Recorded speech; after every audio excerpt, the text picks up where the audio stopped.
जब संसारी पदार्थों को प्राप्त करने के लिए हमें मेहनत करनी पड़ती है तो प्रभु की भक्ति में कितनी मेहनत करनी पड़ेगी वो भी सोच लो। और उसमें कुछ नहीं लगता।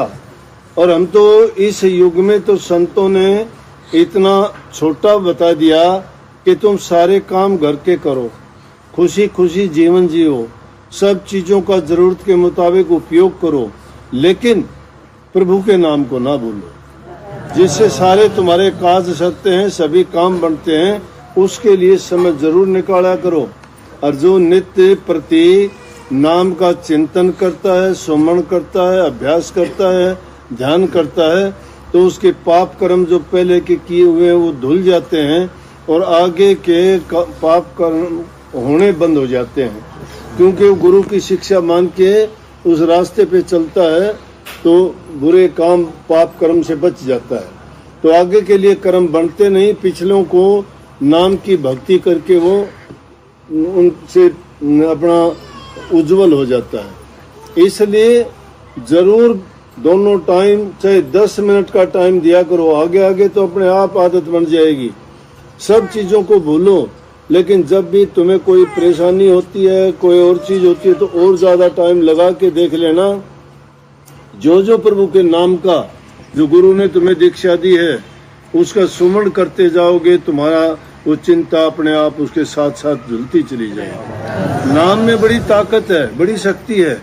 बिना नाम के तो आदमी, अब देख लो कि जिसको किसी रास्ते का नहीं पता, मंजिल का नहीं पता, जंगलों में टक्कर मारता फिर कहाँ जाएगा। लेकिन जिसको रास्ता पता है वो खुद भी उस रास्ते से, उस परेशानी से, कठिनाई के दौर से गुजर जाएगा और दूसरों को भी रास्ता दिखा देगा, इस रास्ते पर चलो। इसलिए प्रभु भक्ति के रास्ते पे चल के अपने जीवन को सफल करना हमारा उद्देश्य है। अच्छे काम करो भाई, शिक्षा लेके आते हो उस पर चल के दिखाओ, दूसरे लोग भी देखने वाले कहेंगे सत्संगी हैं। हम और लोगों की तरह से पाखंड पूजा नहीं करते हैं, कोई ड्रामेबाजी नौटंकी नहीं करते। संतों का काम है कि भोले भटके हुए जीवों को प्रभु के नाम में लगाना, बुराई से बचाना और सच्चे रास्ते पे चलने के लिए उनको प्रेरित करना। अच्छे और सच्चे बन के रहोगे, जीवन तुम्हारा सफल होगा, तुम्हारा होगा, किसी दूसरे के लिए नहीं है। दूसरे अपने लिए जो आदमी चिंता नहीं करता, नाम भक्ति करना, प्रभु की भक्ति करना, ये तो तुम्हारे काम आएगा।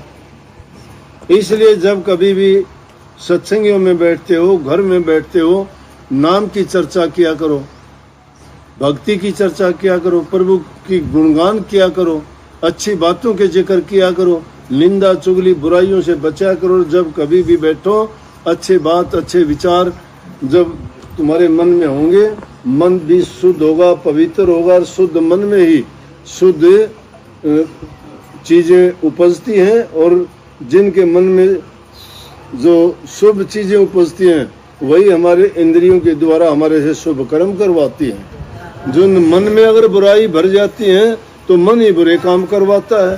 तो मन को सही रास्ते पे लगाओ, सच्चे रास्ते पे लगाओ, गुरु के ज्ञान को संभल के उस रास्ते पर चलो, तुम्हारा हित अच्छा ही अच्छा होगा।